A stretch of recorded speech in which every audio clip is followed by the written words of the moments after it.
Friends, இங்கே பார்த்தீங்கன்னா நம்ம மட்டன் ஷாப்புக்கு சேல்ஸ் பண்ணுறதுக்காக வாங்கிட்டு வந்திருந்தோம். அதாவது மீட் சேல்ஸ் பண்ணுறதுக்காக வாங்கிட்டு வந்த ஆடு நமக்கு ஹெவி லாஸை கொடுத்துருச்சு. நம்ம ரோஸ் செடி கிட்டத்தட்ட ஒரு 20 ரோஸ் செடியை ஃபுல்லாக சாப்பிட்டு முடிச்சிட்டாங்க. சுத்தமாக இல்லாமல் தட்டு இத்தனைக்கும் 3 கத்து தட்டு உள்ளே கட்டியிருந்து வெளியே ஒரு கத்து தட்டு அப்படியே ஃப்ரெஷ்ஷாக இருக்குது ஃப்ரெண்ட்ஸ். கதவை எப்படியோ லைட்டாக தான் சாத்துவோம், எப்போ அதே மாதிரி சாத்தி வச்சுருந்தோம். அவங்க பாட்டுக்கு வெளியே வந்து பால்கனியில் இருந்த எல்லா செடியுமே சாப்பிட்டாங்க. மல்லிகைப்பூ செடி மட்டும் ஒரு 3/4 அளவு சாப்பிட்டுட்டு விட்டுட்டாங்க போல், பிடிக்கலன்னு பாருங்கள். அதுவுமே சில இடத்துலலாம் கடிச்சு ரோஸ் மல்லிலாம் 3/4 காலி பண்ணிட்டாங்க.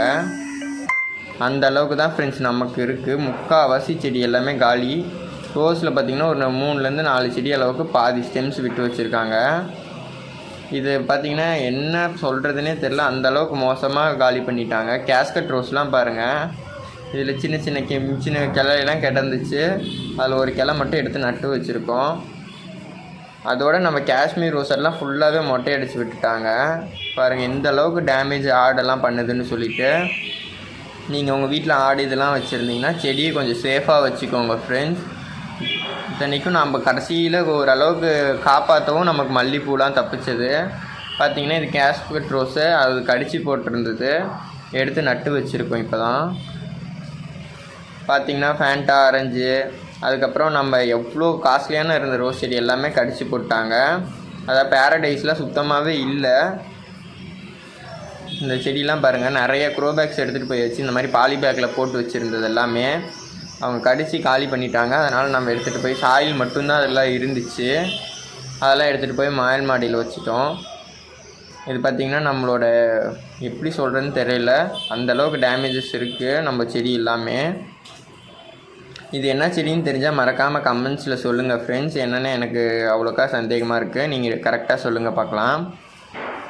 கேஸ்கட்டில் பார்த்திங்கன்னா இன்னுமே நம்ம கட்டிங்ஸ் கிடச்சிருக்கு ஃப்ரெண்ட்ஸ். இந்த அளவுக்கு தான் இருக்குது. நம்ம ஆல்ரெடி எப்படி 2 லீஃப் வச்சுலாம் செடி முளைக்க வைக்கிறது, புதுசாக பதியம் போடுறதுலாம் வீடியோ போட்டிருக்கோம், போய் செக் பண்ணி பாருங்கள் ஃப்ரெண்ட்ஸ். இங்கே பாருங்கள், ராஜமல்லி, ராமல்லி இந்த மாதிரி சொல்கிறேன். நம்ம ரோஸ் மல்லி தான் இது. அதோட பூவெல்லாம் சாப்பிட்டுட்டு போட்டு வச்சுருக்காங்க. இதுலேயும் பாதி செடி சாப்பிட்டாங்க ஃப்ரெண்ட்ஸ், பாதி தான் விட்டு வச்சுருக்காங்க. அதுக்குள்ளே நம்ம வந்து எல்லாம் விரட்டி விட்டுட்டோம், இல்லைன்னா அந்த செடியுமே நமக்கு கிடச்சிருக்காது.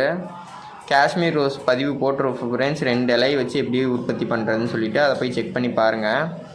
இப்போ பாருங்கள், அங்கே காலி பண்ணிட்டு வந்து இவங்க இங்கே நின்று சாப்பிட்டுக்கிட்டு இருக்காங்க 3 பேருமே. வெளியே இருந்த தட்டை கூட சாப்பிட்ருக்கலாம், அவங்க தேவையில்லாமல் போய் நம்ம செடியை காலி பண்ணிட்டாங்க ஃபுல்லாக. இந்த வீடியோ பிடிச்சிருந்தால் மறக்காமல் லைக் பண்ணுங்கள், ஷேர் பண்ணுங்கள், கமெண்ட் பண்ணுங்கள். அடுத்து என்ன வீடியோ போடலான்னு மறக்காமல் கமெண்ட்ஸில் சொல்லுங்கள். தேங்க்யூ ஃபார் வாட்சிங்.